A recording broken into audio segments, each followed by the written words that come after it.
오늘 우리에게 주시는 하나님의 말씀은 이사야서 24장 4절에서 6절까지 말씀입니다. 땅이 슬퍼하고 쇠잔하며 세계가 쇠약하고 쇠잔하며 세상 백성 중에 높은 자가 쇠약하며 땅이 또한 그 주민 아래서 더럽게 되었으니 이는 그들이 율법을 범하며 율례를 어기며 영원한 언약을 깨뜨렸습니다. 그러므로 저주가 땅을 삼켰고 그 중에 사는 자들이 정죄함을 당하였고 땅의 주민이 불타서 남은 자가 적도다. 아멘. 하나님의 말씀입니다. 할렐루야. 좋은 날입니다. 하나님 신은혜 오늘도 여러분과 함께 하기를 주의 이름으로 축원합니다. 이사야 선지자가 살던 당시 가장 심각한 심판의 유형은 바로 가뭄이었습니다. 수로가 잘 발달되어 있지 않던 당시로서는 농사철에 비가 오지 않으면 농사를 지을 수가 없었습니다.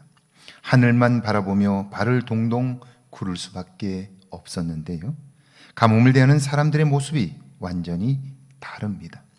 이방인들은 가뭄을 생명과 죽음의 전쟁으로 이해를 했어요. 죽음이 생명을 삼켰기에 가뭄이 왔다고 여긴 거예요. 그래서 그들은 자신들이 섬긴 무기력한 신들을 한탄하고 하늘을 향해 다시 한번 도움을 간청해요. 그러나 하나님의 백성은 가뭄은 하나님의 개입으로 인한 결과입니다.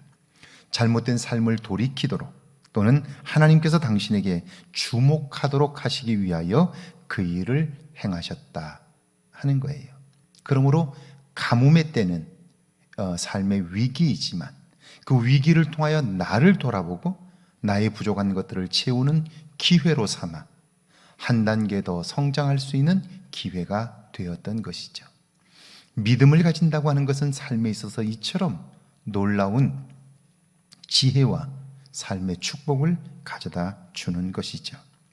이사야 당시 그 땅에 가뭄이 들었다면 백성들과 나라들의 고통은 이루 말할 수 없었을 거예요. 4절이죠. 땅이 슬퍼하고 쇠잔하며 세계가 쇠약하고 쇠잔하며 세상 백성 중에 높은 자가 쇠약하며 땅이 슬퍼하고 쇠잔하며, 이 말은 땅이 먼지만 풀풀 나 무엇을 심을 수도 없고 심는다고 해도 습기가 없어 자랄 수가 없는 상태를 말씀하는 것이죠. 이렇게 되면 백성들의 고통은 이루 말할 수가 없습니다. 세금을 거둘 수 없으니 나라 꼴 역시 말이 아닙니다. 그런데 이런 고통 속에서도 그 백성이 얻을 수 있는 유익이 있습니다. 그것은 하늘의 도움 없이는 결코 살 수 없는 인간의 모습, 본래의 모습을 발견하는 것이죠. 5절입니다. 땅이 또한 그 주민 아래서 더럽게 되었으니 이는 그들이 율법을 범하며 율례를 어기며 영원한 언약을 깨뜨렸음이니라. 하나님의 도움 없이는 살 수 없는 존재, 그것이 인간임에도 불구하고 인간은 무언가를 가지면 그것으로 자랑 삼고 교만하고 그것으로 자기를 드러내려고 하고 그것 때문에 더 많은 사람들, 주변에 있는 사람들을 고통 속에 빠뜨리고 상처를 주게 되는 것이죠. 가뭄의 때에 이런 지난 나 자신의 삶을 돌아보게 되는 것, 이것은 얼마나 큰 축복인지 모릅니다. 하나님께서 가뭄의 때를 통하여 이런 인간의 본래의 모습, 그것을 보게 하시니까 가뭄의 때, 위기의 때야말로 인생의 새로운 축복의 기회가 될 수 있는 것이죠. 특별히 인간은 하나님을 떠나면서 자기 자신의 욕심과 교만을 쫓아 살아가므로 자기의 삶이 온통 모래 위에 지은 집과 같은데 그걸 알지 못해요. 그것이 마치 견고한 것처럼 여기고 사는데요, 한순간에 무너질 수 있는 거죠. 그런데 가뭄의 때를 통하여 죄와 더불어 살았던 나 자신을 발견하고 기초가 썩어버린 내 삶의 모습들을 발견하게 될 때 우리는 다시 한번 내 인생의 새로운 집을 튼튼하게 지을 수 있게 되는 것이죠.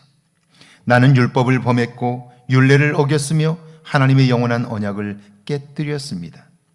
그런 삶에서 돌이키도록 하나님은 우리의 인생에 가뭄이라는 위기를 주신 것이죠.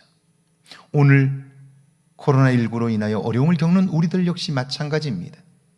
사람들은 이 때를 지나가기만을 바라고 경제적 위기만을 해결하기를 원해요. 그러나 이때에 나를 돌아보고 내 가정을 돌아보고 교회를 돌아보고 나라를 돌아보게 될 때 이 위기는 분명 새로운 축복의 기회가 된다는 사실, 이것을 우리가 기억해야 할 것입니다. 6절이죠.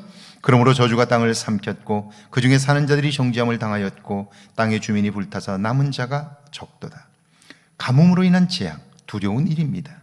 당장 먹을 것이 없고 언제 끝날지도 모릅니다. 그러나 이 모든 원인이 나의 죄악으로 인한 것임을 깨달았다면 재앙으로 인해 두려워하지 않습니다. 왜냐하면 이 일을 주신 분이 하나님이심을 알기에, 하나님이 마음을 돌이키시면, 하나님이 회복케 하시면 한순간에 새로워질 수 있기 때문이죠.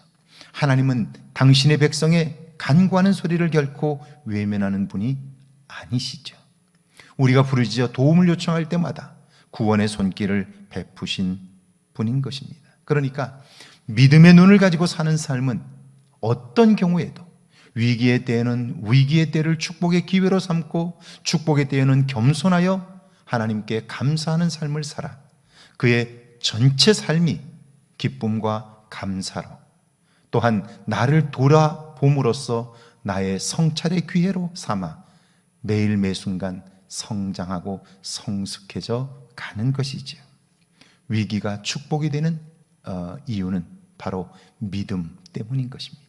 오늘 믿음 안에 사는 여러분들이 그러므로 복 있는 사람이지요. 오늘 하루 그 믿음으로 살아 하나님의 일을 온전히 이루는 저와 여러분 되기를 주의 이름으로 축원합니다. 함께 기도합니다. 고통과 재앙의 순간에도 얻을 수 있는 유익이 있음을 알게 해달라고요.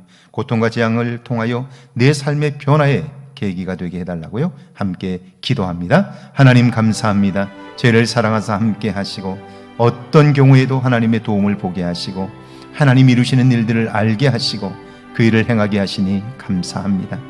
주님, 우리의 삶에 작고 큰 어려움들을 만날 때마다 나를 돌아보게 하시고 하나님의 뜻을 묻게 하시고 그래야 날마다 위기가 변하여 기쁨이 되고 나의 성장의 기회가 되도록 축복하여 주시되 오늘 하루가 그런 복된 날이 되게 하옵소서.